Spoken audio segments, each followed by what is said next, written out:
and first of all, congratulations on your re-election.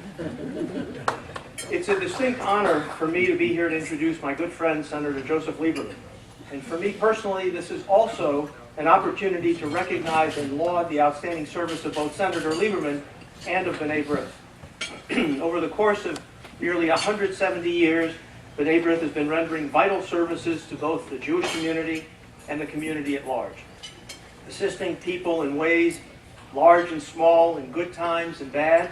B'nai B'rith has been a prime catalyst for Tikkun Olam, the Jewish concept of repairing the world.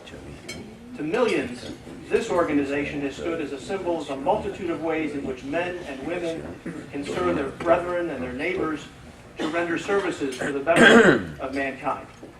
I'll leave it to others to speak of the large and dramatically important humanitarian services provided by the men and women of B'nai B'rith.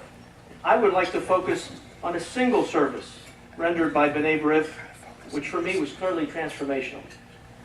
In post-World War II Paris, as the Jewish community of that city struggled to find its way after the devastation of the German occupation and the destruction of over a quarter of the Jews of France, B'nai B'rith quickly regrouped and began to do its very best to try to revitalize that deeply wounded community. Among their activities were small but critical initiatives. These included the sponsorship of dances for the purpose of bringing together young people, young Jewish people, in order to give them the chance to meet and to begin new lives after the horrors that they had just experienced. In 1947, at just such a dance, two young people met. One, the daughter of a prominent, relatively assimilated Jewish family that had lived in France for several hundred years. The other, a young immigrant from a shtetl in eastern Poland who had come to France to obtain a higher education unavailable to Jews in his native land and had spent many years hidden in a small village in southern France. Those two young people, who because of their very different backgrounds would not likely have ever met, were brought together under the auspices of B'nai B'rith. They married a few months later, and one of their sons is standing in front of you. It's not an exaggeration for me to say that I owe my very existence to B'nai B'rith.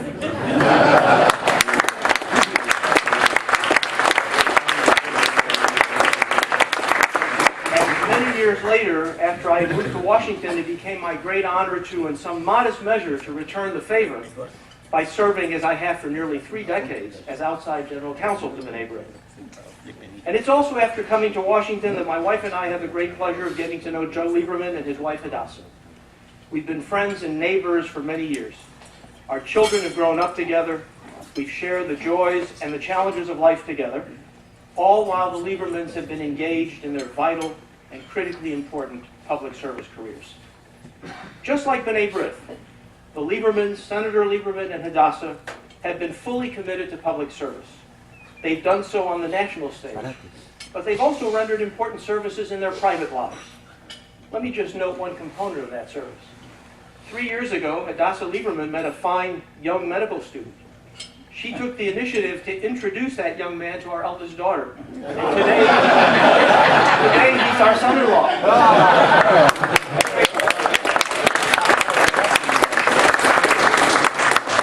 It's said in the Talmud that once God had finished creating the world, he turned his attention to the ultimately difficult task of bringing couples together. And by that analysis, it's clear that both B'nai B'rith and the Liebermans have actively pursued God's work. Joseph Lieberman is an uncommon individual. He's a man anchored in his traditions with a strong personal faith, but tolerant of all faiths and of all beliefs. He's a moderate centrist politician in an era of polarized politics. He is an even-tempered, thoughtful individual prepared to listen to all points of view at a time when our national dialogue is strident and confrontational. He remains resolutely a decent and gentle man at a time when such qualities are frequently denigrated. Senator Lieberman's public persona is the authentic reflection of his private personality and of his deeply held personal convictions. Over the course of the decades that I've had the pleasure of knowing him, and throughout the many lengthy conversations on controversial issues that we've shared, I can't recall a single instance where he's raised his voice or expressed a disagreeable word. What a remarkable quality and what an uncommon quality. Senator Lieberman earned his undergraduate and law degrees at Yale University. And while a student, he took the time and took a considerable risk to join the Freedom Riders in Mississippi during the early 1960s, even then demonstrating his devotion to the causes that he would espouse in his later career and demonstrating his personal courage. After a brief tenure as an assistant dean at the Yale School of Architecture, Joe Lieberman entered the political arena. He first served for 10 years as a state senator in the Connecticut State Senate, and indeed in his first run for that office, a young law student at Yale got his start in politics campaigning for Joe, and his name was Bill Clinton. Ultimately, Joe became the majority leader of the state Senate. He went on in 1981 to become Attorney General of Connecticut, and in 1988, he won a seat in the United States Senate, which he has occupied with great distinction for nearly 24 years. During his senatorial career, Senator Lieberman has been in the forefront of efforts to ensure the security of our nation, sponsoring the legislation which created the Department of Homeland Security. He has served as chairman of the Homeland Security and Government Affairs Committee, and he's become an expert on national defense, serving on the Armed Services Committee. He has not flinched from advocating a vigorous defense policy for the United States and for the use of our military when necessary, even in the face of the hesitancy of members of his own caucus. He has always had a great deal of interest in the environment, as Congressman Wexler pointed out, and he's championed efforts to clean up our world.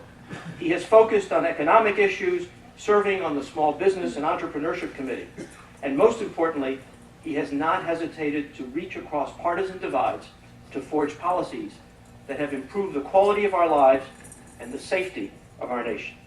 And of course, in 2000, he became the first person of the Jewish faith, the Orthodox Jewish faith, I might add, to be nominated by a major party for a national office.